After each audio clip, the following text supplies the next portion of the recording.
I'm Kenan Smith. I'm delighted to be the pastor of Hope Community. We're in Rensselaer, Indiana. We have a service at 9 o'clock of a meet and greet time on Sunday morning, and service begin about 9:30. And then we also have services on Wednesday, music at 6, and then a good study for all ages at 6:30. A phrase came out of a lady's mouth a few years ago that said, "It feels like home." And that's the whole point. Hope Community is built on love, love of God, love of others. When Jesus said the greatest of these things is love, then that's what we want to emphasize. So we try to make it feel at home. We're pretty relaxed with just a little bit of polish that we try to put on things by all means, but we want people to feel comfortable. We're also going to make sure that we love them as best as we can and we tell them the truth as honestly as what we possibly can. So those are things that we truly want to try to do at Hope Community. If I understand it right, and the way it looks around, there's an awful lot of people that don't go to church. So if you're close to Rensselaer and you're looking for a place that you think would feel like home, come just stop by. It may or it may not. I won't promise anything, but you're more than welcome to give us a try. And we're glad to have that opportunity. On Sunday morning, our folks have a very good way of talking back to me from the congregation. That's a little unique. And that it begins often or in the middle, wherever that I have a good question. And I don't even have to tell them most of the time, but I'll remind them, okay, here's your turn now. And that there'll be responses. That's a little unique for a lot of folks, a little bit different. Our people like that. And we get some excellent conversation going there in the middle, dialogue, if you would, in the middle of a sermon or of a message anyway. And that folks have brought out excellent points that I haven't thought about, or others that is just re-emphasizing kind of a pre-test, if you would, in many ways. And then I'll recap what everybody gets to say. But that's just a little bit unique. On Sunday, you experienced our Children's Day. We had a lot of folks involved and doing a lot of different things. And that's the other piece, that we won't do every Sunday just exactly alike. There'll be some variations. I may preach in a little bit of a costume, or that I've preached from the back. I've preached from a ladder. We've built some sets. So trying to a little bit unique from that aspect too. I guess there's a lot of people that do that. So I'm not saying we're special, but we try to do some of those things to help freshen things up and keep things moving along and exciting and interested in what God is saying. Loving people. We live in a damaged world, a hurting world. And the best opportunity, and maybe the only opportunity, is for them to know that they're loved and they're blessed.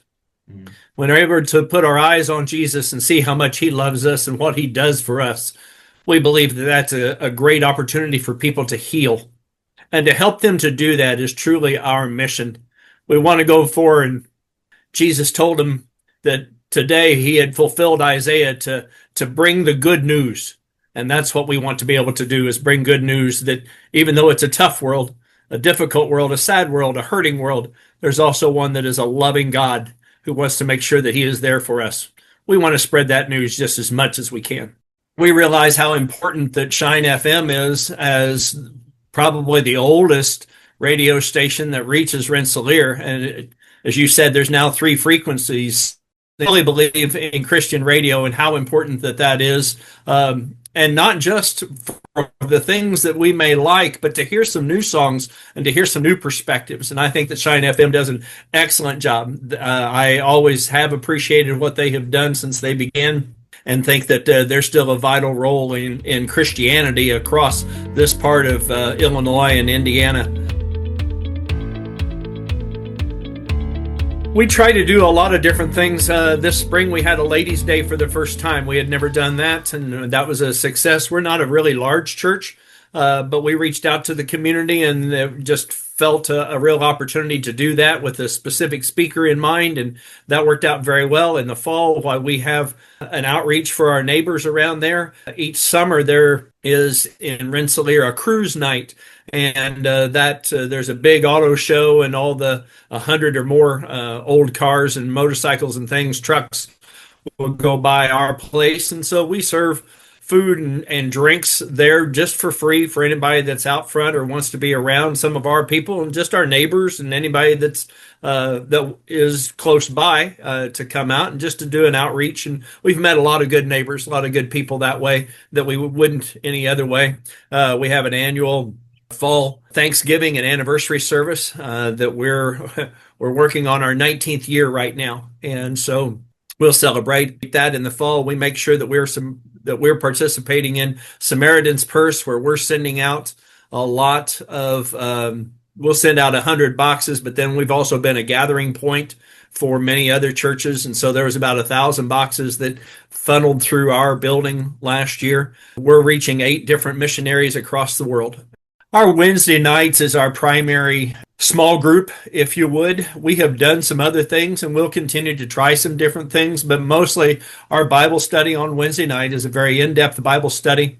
We begin making sure that we're giving God praise and thanking Him for all the things that He has done. So we always start with praises and good things, and then we'll move into prayer requests and then have a Bible study. We have that for all ages now, for children and teenagers and adults as well. And as I said, from time to time, we'll do some small groups, but that's a lot of our discipleship. There's a ladies group and a guys group that meets periodically as well.